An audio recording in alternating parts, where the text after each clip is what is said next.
Hello everybody and welcome to another session of Scuba Talk. This week what we're going to talk about is how to figure out how many cubic feet are left inside my tank after I've just completed a dive. I get asked quite a bit by students, former students, and other people that I meet asking me, can I do more than one dive on a tank? And can I do it safely? Well, the answer is yes.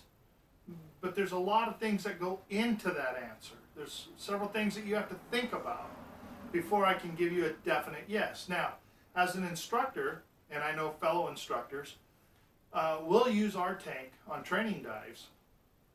We might do 2, possibly 3 dives on one tank. Okay, and I know students see that, and I know other people see it. But what you have to understand now is we've been diving quite a bit a long time. We know our breathing pattern. We know what our sac rate is, okay? And we know what the next dive coming up is going to require, okay? And so those are the things we're going to focus on, and we'll be right back.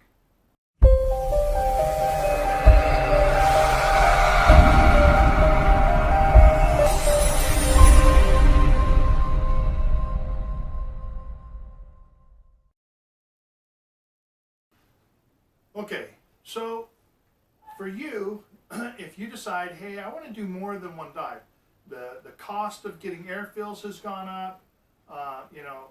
Sometimes I take my tank in and, I still have maybe 2,000 PSI in the tank, and yet I'm still paying a full price to get a full fill. Okay, I get you on that argument, okay? But there's several things that we can do.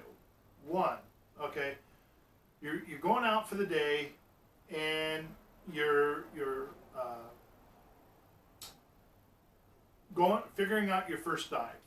Okay, so you go on your first dive, and you've started out with a full working pressure, depending on whether you're diving on a aluminum 80, 63, steel 100, steel 120. What are you diving on? Okay, how many cubic feet of air are you starting with? Okay. Now, I, as an instructor, and even on my pleasure diving, I dive with a steel 120. A lot of people say, hey, that's a real big tank. Well, I can extend my dive time. Now, I still don't go beyond the recreational dive limits, but if I'm at 50 feet, I can stay a little bit longer, right, than if I was on an 80 or something like that. So, but let's just say we're on a steel 120, okay? So if you got your piece of paper, pencil, a little calculator handy, I'm going to tell you how to figure it out, okay? So we're going to use, we're diving on a steel 120. And what you do is you take the 120 and you divide it by the working pressure. Now, my tanks are 3442, so I'm going to divide it by 3442. And you'll get a number. It'll be 0.03 or what it'll give you that number, and then you'll times it by what's left, okay, when you come back getting ready for that second dive. So the scenario that we have is we're diving on a steel 120, we're at 3442, okay, and we just did our dive, and we came back, and I have 2,000 PSI left in my tank, okay. So with 2,000 PSI left in my tank, I times it by that point number, and it should come up around 69.9, real close to 70 cubic feet left in my tank. Okay, well, 70 cubic feet for me in my tank, okay, that's almost I'm so close to somebody diving on aluminum 80. Yeah, I can go back out for another dive, and I would feel very comfortable, okay? But if I'm diving on aluminum 80 or a steel 80, okay, it depends on if it's aluminum or steel, right, what number you're going to use. What's your working pressure? Is it 3,000 or is it 3442? Okay, so you're going to take your 80, you're going to divide it by the working pressure. Working pressure means how full is the tank. Is it 3442 or is it a 3,000? Okay, then when you come back, right, off that dive, Okay, then you're going to times it by that number. And depending on what that number is, that's going to tell you whether or not you can safely do a second dive. And it also depends on what you're doing.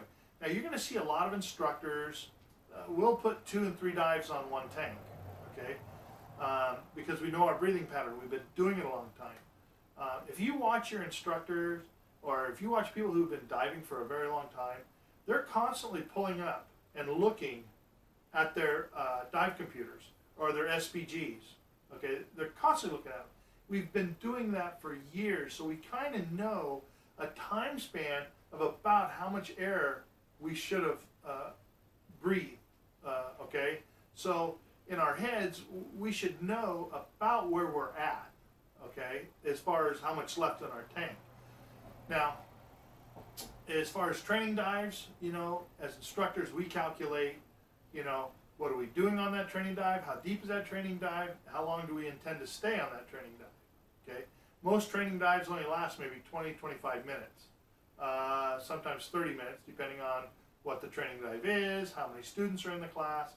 And so we calculate all that. We have all that's a known to us. But for you, okay, going out with your bud and you're, you know, okay, do I have enough to do a second dive? Okay, well, let's look at that. How deep are you going to go? Okay, are you out in the kelp beds? Are you going to go back down to 30, 40, 50 feet? Okay, how long are you going to stay down there, right?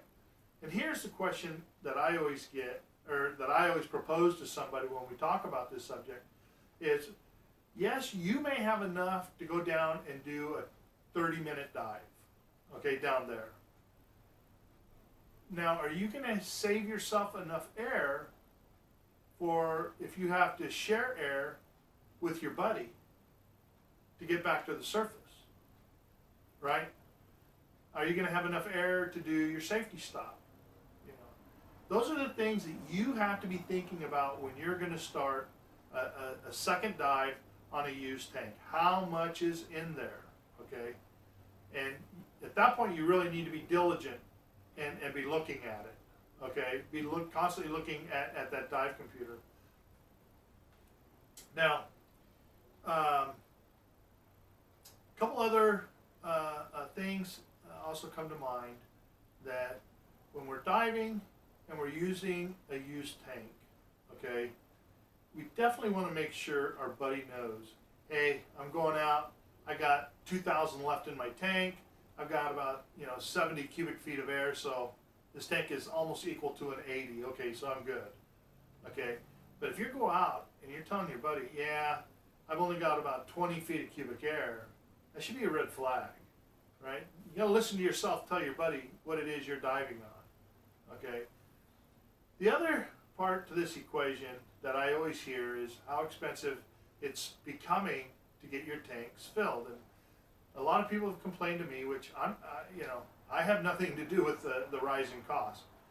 But people often complain and they tell me, I take my tank in and I have, still 3,000 or 2,000 psi in my tank, and yet I still have to pay the full $8 or $10 or whatever it is to get the tank filled. And that's when I tell them, well, get nitrox certified. Okay, start diving on nitrox. Because now when you take that tank in and it's still has 2,000 psi in it, or anything above 1,500 psi, right? That's about half of your way to your tank. Okay, now I'm going to get it filled with nitrox. Okay, now I've got to be a nitrox diver.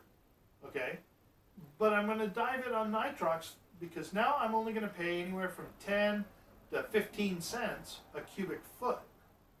Which, if I'm at 2,000 psi and my steel 120, okay, I'm maybe 30 cubic feet. Well, now to fill that tank, and say it's 10 cents a cubic foot, I'm just trying to do easy math here. Okay, I'm only looking at $3 to fill my tank.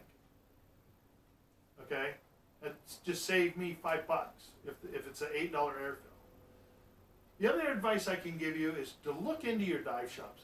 Get to know your dive shop. Walk in and go, yo, what's happening, right? Get in to know your dive shop. Talk to them.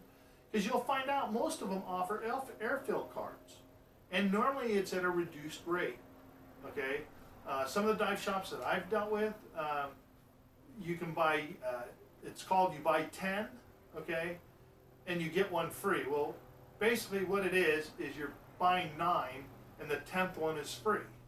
Okay, but even still, that reduces your cost. Okay, and it's good for the dive shop to sell the air cards, and it's good for the diver to buy them. Okay,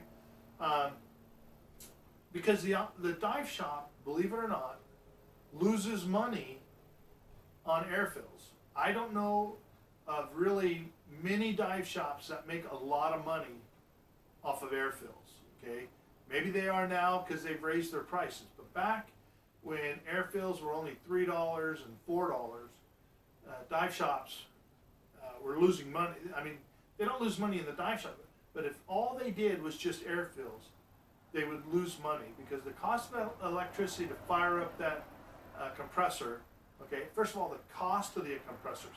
Those compressors are not cheap. They're anywhere 15,000 and up. Then you've got to have the building, blah, blah, blah, blah, blah. You guys know the story.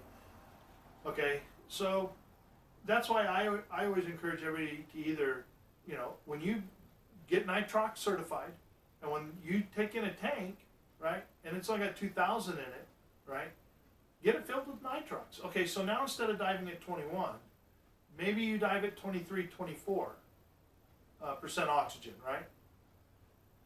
It's not going to be that much different, except the cost of getting that tank filled for another day of diving.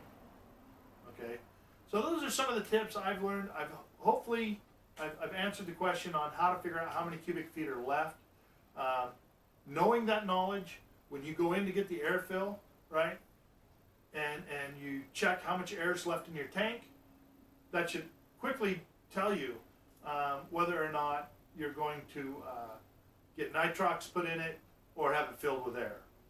Okay, I dive nitrox in my tanks just because I like it for when I do multiple dives for me. So it's something you need to do.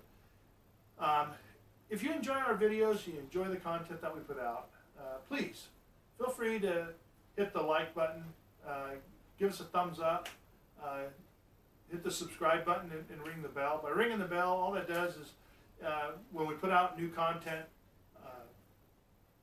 you get notified right away of it if you're waiting to see what our next content is. If there's something that you would like us to do, please email me at scubadave94@gmail.com, or leave a comment down below on a question you may have. These questions that I keep telling you I get, most of them are coming from former students or people that talk to me when I'm out diving, or future students in classes. They ask me these questions. So I do get some emails from viewers. Please keep emailing. I try to get to all of them as soon as I can. But if there's something that you would specifically like us to talk about and go over, please feel free. We would more than be happy to do something. Just to give you topics that we would talk about, we're not going to get into tech diving. I am not tech certified, and I'm not an instructor for tech diving, so I would not even answer those types of questions. Basically, open water classes, advanced classes, rescue classes, even dive master classes. Or if you want to know what it takes to be an instructor. Now, I'm a PADI instructor, so maybe we'll do a future video on that. But if there's something you'd like, please let us know. And that'll do it for this session of Scuba Talk. I'm Scuba Dave. Be safe, have fun, and keep diving.